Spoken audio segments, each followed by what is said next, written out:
Hi, I'm Liz Sheehan, and I'm the 5th District Council member here in Lexington.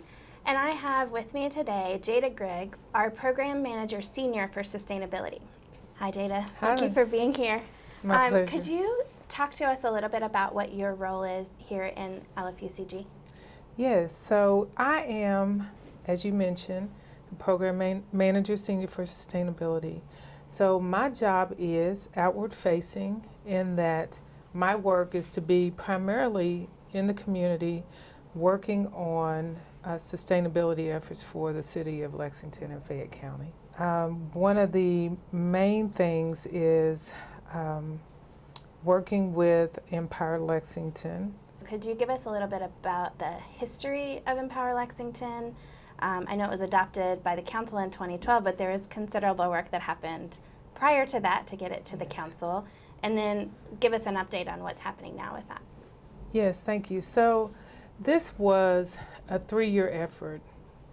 And as you mentioned, it was finalized in 2012. So when I came on board with this position last year, my first initial thoughts were, where is the Empower Lexington plan? What are we doing with that?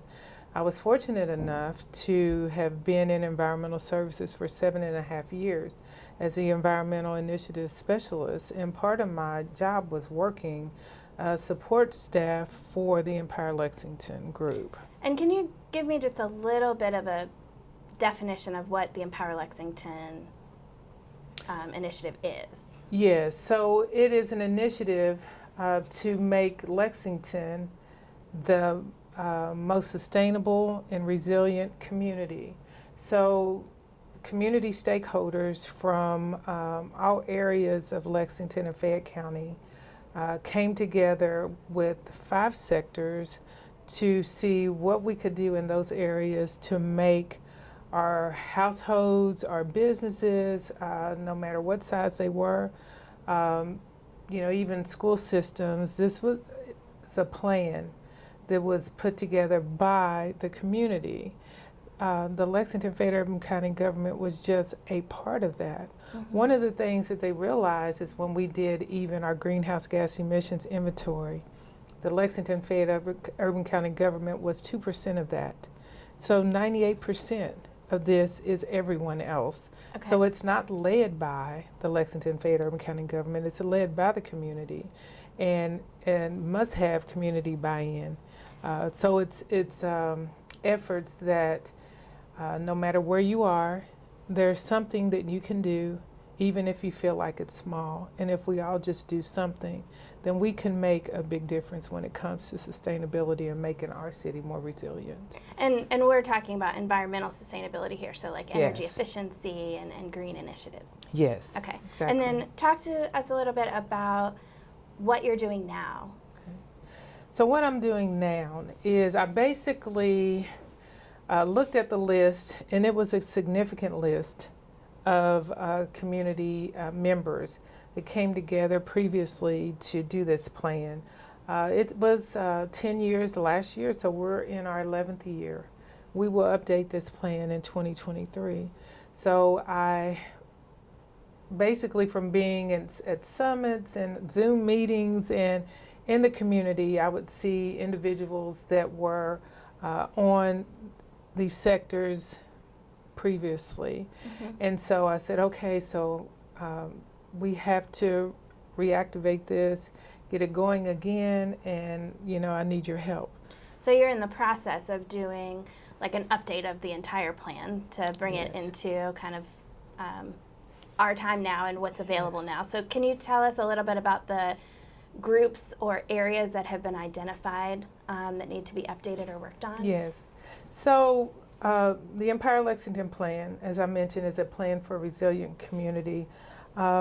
We have now, so we had a core team come together, and then primarily it was those individuals that were on the previous plan.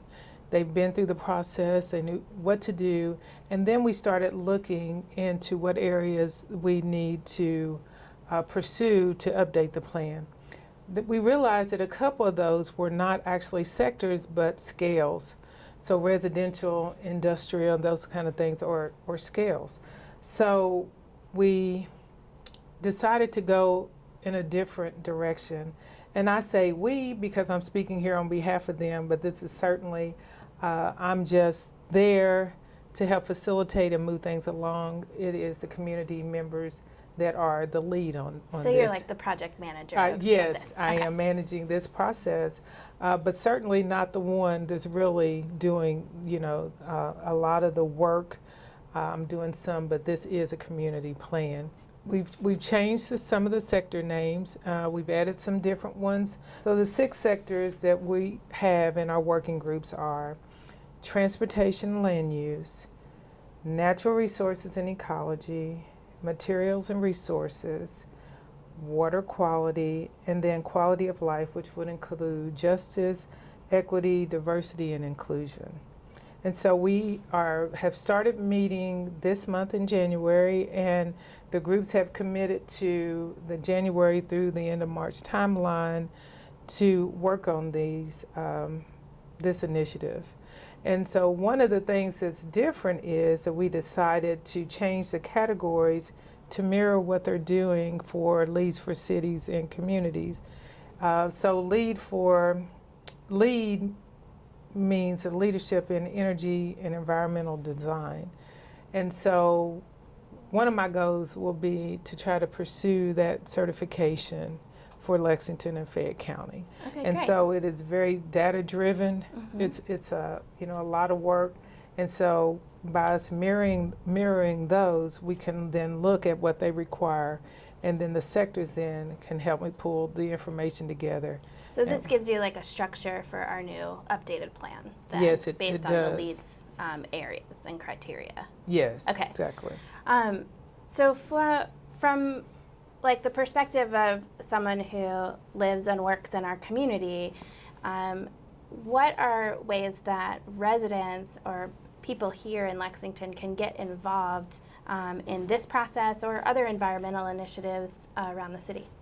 Well, as far as the Empire Lexington plan, we have our sectors pretty much intact. As they were starting their meetings, one of the questions were, okay, here's what we're doing. Is there someone missing? Who do you think needs to join us? And that process is pretty firm at this point. But what will happen is they will draft the plan.